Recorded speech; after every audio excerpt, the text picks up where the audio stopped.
Sinopse.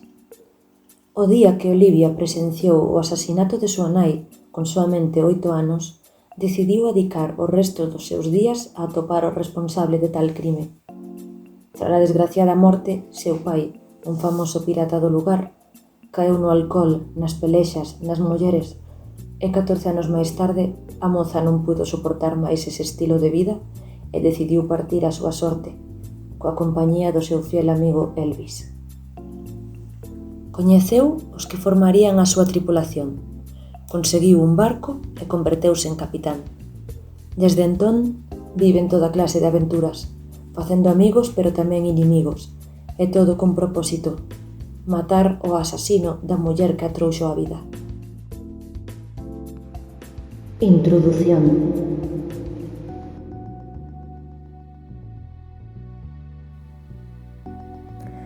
O tío avó dun amigo do irmán do meu mellor amigo contoulle a un curmán segundo de seu neto, xa fai un par de meses, unha historia incrible digna de seguir sendo contada. Pois ben, resulta que estaban este máis outro home unha tarde de abril paseando pola praia. Non recordo a clase de paseo que era, xa que estaba un chisco despistada. Cando pasou por enriba das súas cabezas unha gaivota do tamaño dun cisne e, cruzando o mar en liña recta, desapareceu no horizonte. Ambos os dous quedaron uns segundos mirando o punto onde se esvaecera, ata que o maior rompeu o silencio dicindo: Sabes que as gaivotas, cando apenas lles quedan uns días de vida, diríxense ao mesmo lugar para morrer? O que o máis novo respondeu: Queres dicir que morren todas no mesmo sitio? Pois xustamente isto estaba yo contando o rapaz co que estaba sentada eu no bar do Toño, e a verdade, picábame a curiosidade de saber de que sitio falaban. Exactamente. Atravesan o horizonte recorrendo durante un día inteiro o océano, ata atravesar un denso banco de nubes xusto na súa última hora de vida. Tras cruzalo, chegan ao seu destino final, o mar turbio onde caen unha a unha. Como eu non aguantaba máis, atrevinme a preguntar: E iso é todo? É o nome dese suposto mar turbio? O meu compañeiro miroume, encolléndose de ombreiros. Oe, que importancia ten o nome do mar? Solamente unha anécdota que está a contar, nada máis. Así que eu, nin curta nin preguiceira, dirixinme ao home maior. Pois o certo é, pola miña parte polo menos, que me interesa saber o nome dese mar. Se a historia é certa, que tal como conta parece que si o é, se menciona un lugar terá un nome. Senón, para que contar algo que non é certo facéndolle creer a xente que si é. Gustaríalle quedar de mentireiro coa súa idade? Eu penso que non. Ou é que se trata dun lugar imaginario? Ese lugar ten de imaginario que eu teño de xuventude.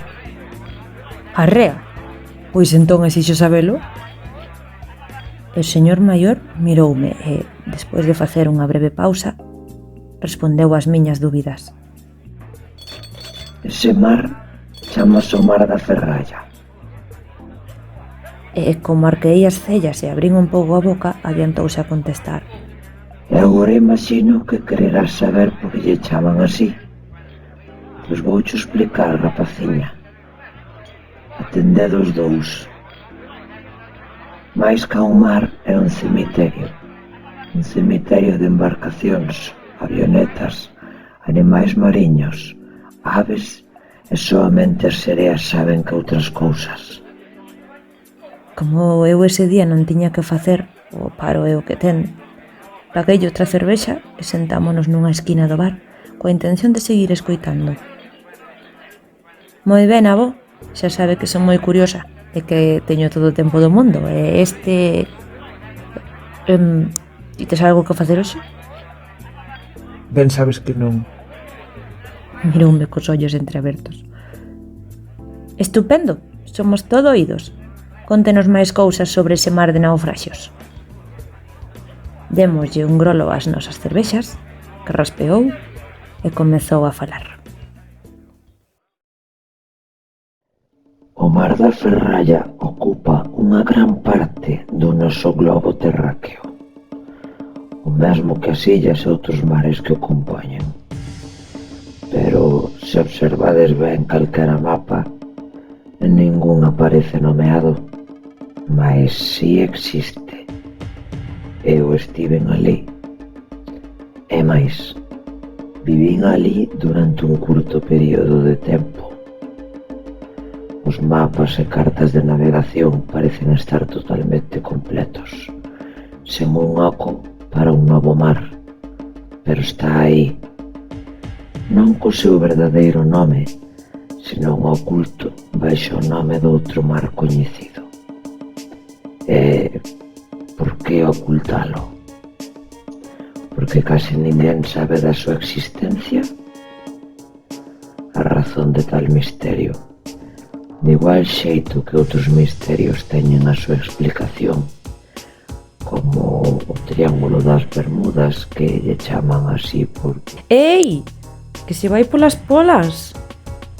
Contra. É verdade. A ver, retomemos a historia. A razón é moi sinxela. Piratas. Sí, ás veces escoitamos algunha noticia nos medios de comunicación dun barco pirata que secuestrou aos tripulantes de outro navío en augas africanas, asiáticas ou de raza que sexa. Sabemos que existen, non son unha lenda como a dos lobisomes, ou tal vez tampouco sexan. O caso é que o goberno non lle interesa que o mundo saiba que é unha área da Terra onde só habitan eles, posto que serían moitos os curiosos e fanáticos que quererían visitar a zona e... pobres infelices, que sorpresa levarían cando soubesen que non volverían ver outro lugar nas súas vidas. É que os piratas son exactamente como os describen as lendas. Son malvados, desapiadados, capaces de calquera cousa por unha só moeda de ouro. E dou fe diso. E ademais, vou vos poñer un claro exemplo. Coñecín un pirata, o que chamaban Tormenta.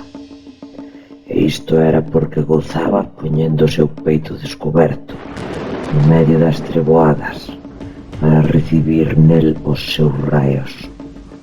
En fin, que era un tipo duro. Pois o caso foi que lle ofreceran 3 doblóns a cambio das súas 2 fillas, e aceptou dicindo: se me dades unha moeda máis, ofrézovos un dos meus ollos, que para iso nacín con 2. E dito e feito, meteu un pequeno vaso no seu ollo esquerdo, premendo lixeiramente, ata que o globo ocular cedeu e caeu nel, levando detrás súa o correspondente nervio óptico, do que tirou e tirou ata que finalmente rompeu, e entregouno xunto coas 2 nenas, regalando ademais a muller, para evitar a molesta situación a que tería que facer fronte ante unha nai que queda privada das súas fillas. Así que, como comprenderedes, é información confidencial, tal e como dixen antes, eu estiven ali, entre eles, fai uns cantos anos, e sigo vivo grazas ao máis valeroso e carismático de todos. Pero para contar esta historia, debo contala dende o principio.